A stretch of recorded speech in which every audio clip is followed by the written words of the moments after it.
연립교회 성도 여러분 안녕하세요. 4월 17일 매일 성경 묵상 함께 하겠습니다.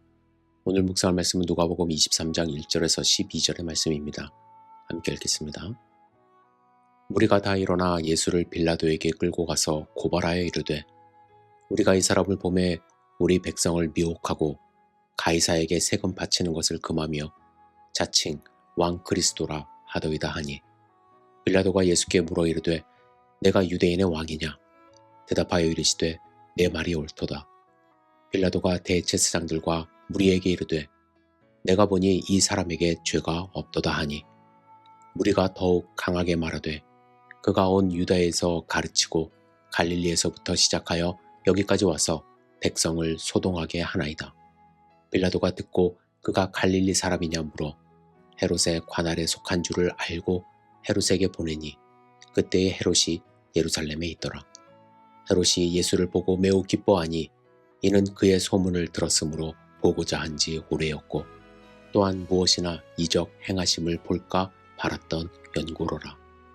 여러 말로 물으나 아무 말도 대답하지 아니하시니 대제사장들과 서기관들이 서서 힘써 고발하더라. 헤롯이 그 군인들과 함께 예수를 업신여기며 희롱하고 빛난 옷을 입혀 빌라도에게 도로 보내니 헤롯과 빌라도가 전에는 원수였으나 당일에 서로 친구가 되니라. 아멘. 빌라도는 로마에서 파견한 행정장관이었습니다. 그의 주된 임무는 식민지를 잘 다스려 세금을 많이 거두어 로마로 보내는 것이었습니다. 그리고 언제든지 일어날 수 있는 밀란을 잠재우고 평화롭게 통치하는 임무가 포함되어 있었습니다. 그래서 평소에는 바닷가에서 지내다가 6월절에 사람들이 예루살렘에 많이 모이게 되니까 그곳의 밀란을 감시하기 위해 예루살렘에 들어와 있던 것입니다. 대제사장과 종교 지도자들을 포함한 무리는 예수를 끌고 빌라도에게 가서 백성을 미혹하고 가이사에게 세금 바치는 것을 금하며 자칭 왕 그리스도라 했다고 고발합니다. 빌라도에게 고발한 이유는 이 당시 사형 집행권은 로마 총독인 빌라도에게만 있었기 때문에 여러 가지 죄목을 씌워 예수님을 십자가에 처형하고 싶었기 때문입니다. 그런데 빌라도의 입장에서 예수님을 봤을 때 아무리 생각해도 그의 죄를 찾을 수 없었습니다.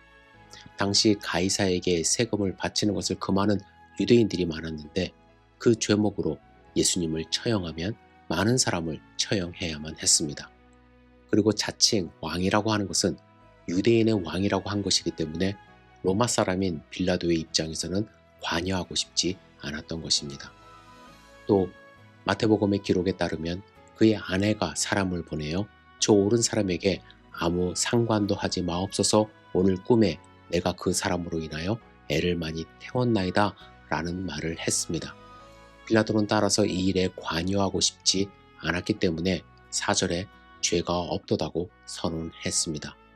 하지만 무리가 더욱 강하게 반발한 것입니다. 그리고 죄목을 하나 더 했는데 백성을 소동하게 한다라는 것입니다. 빌라도는 밀란을 잠재우는 임무를 맡고 있었기 때문에 소동이라는 말과 많은 사람들이 강하게 말하는 것에 민감하게 반응할 수밖에 없었습니다. 하지만 예수님을 처형할 명분이 없었고 그렇다고 모른 척 할 수도 없었기 때문에 예수님을 갈릴리 지역을 다스리는 헤롯에게 보낸 것입니다. 본문에 보면 갈릴리 지방에 있어야 할 헤롯도 마침 6월절이라 예루살렘에 와 있던 것입니다. 헤롯은 예수님을 보자 매우 기뻐했다고 합니다. 왜냐하면 예수님에 대한 소문을 들었기 때문에 한번 보고 싶었기 때문이죠. 그리고 이적 행하심을 눈으로 직접 볼 수 있을까 한 까닭이었습니다. 그런데 헤롯이 예수님에게 여러 가지로 질문했지만 예수님은 아무 말도 하지 않으셨습니다. 아무 말 하지 않는 예수님을 대제사장과 서기관들은 힘써 고발합니다. 그런데 문제는 헤롯에게는 십자가 처형에 대한 권한이 없었던 것입니다. 아무리 헤롯에게 고발해도 헤롯은 예수님을 십자가에 처형할 수 없었습니다. 그리고 예수님에게서 이적이라도 볼 심산으로 이리저리 질문했지만 아무것도 얻는 것이 없자 예수님을 업신여기며 희롱하고 빛난 옷을 입혀 빌라도에게 도로 보냈다고 말씀합니다. 이 일로 원래 빌라도와 헤롯은 원수지간이었지만 당일에 서로 친구가 되었다고 기록합니다. 빌라도와 헤롯은 예수님을 바라보는 세상 사람들의 시선을 대표한다고 할 수 있습니다. 사람들은 예수님을 제대로 보지 못했습니다. 빌라도처럼 자신은 그렇지 않은 것 같은데 사람들이 말하는 대로 휩쓸려서 예수님을 생각합니다. 사람들은 예수님은 성인 중에 한 사람이다. 어떻게 신이 인간으로 태어날 수 있느냐? 성경의 기록은 소설 같다. 라는 말로 제대로 예수님을 묵상해보지도 못하고 그들의 생각을 빼앗깁니다. 어떤 사람은 헤롯처럼 예수님을 광대 취급합니다. 이적이나 행하기를 바랍니다. 그러다가 아무 일도 일어나지 않으면 업신여기고 조롱하며 예수님을 떠납니다. 예수님은 이리저리 끌려 다니셨습니다. 채찍을 맞기도 하고 침뱉음을 당하고 업신여김과 조롱까지 당하셨습니다. 사람들은 예수님을 모릅니다. 그분이 어떤 분인지 몰라서 예수님을 광대 취급하고 광인 취급합니다. 그렇다면 우리는 예수님을 제대로 알고 있습니까?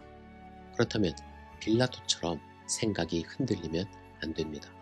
헤롯처럼 무언가를 바라며 예수님을 바라봐서는 안 됩니다. 예수님은 하나님이시고 우리의 구원자이십니다. 따라서 우리의 삶을 드려야 하고 우리는 마땅히 찬양과 경배를 드려야 합니다. 예수님은 여러분과 저를 위하여 이 땅 가운데 오셔서 고난 당하셨습니다. 그렇다면 우리는 무엇을 하고 있습니까? 예수님을 제대로 바라보며 예수님께 나의 삶을 드리고 있습니까? 오늘 하루 예수님의 고난을 묵상하며 나는 어떠한 행동을 예수님께 취하고 있는지 스스로 돌아보는 소중한 하루 되시기를 주님의 이름으로 축복합니다. 기도하겠습니다. 전능하신 주님, 오늘 하루의 삶을 온전히 주님께 의지하며 드립니다. 우리의 삶을 지켜주시고 보호하여 주시옵소서. 세상 사람들이 생각하고 바라보는 예수님을 우리도 똑같이 보지 않도록 인도하여 주시옵소서. 나의 구세주 되시는 예수님을 바라보며 주님과 친밀하게 교제하는 삶을 살 수 있도록 인도하여 주시옵소서. 예수님의 이름으로 기도드렸사옵나이다. 아멘.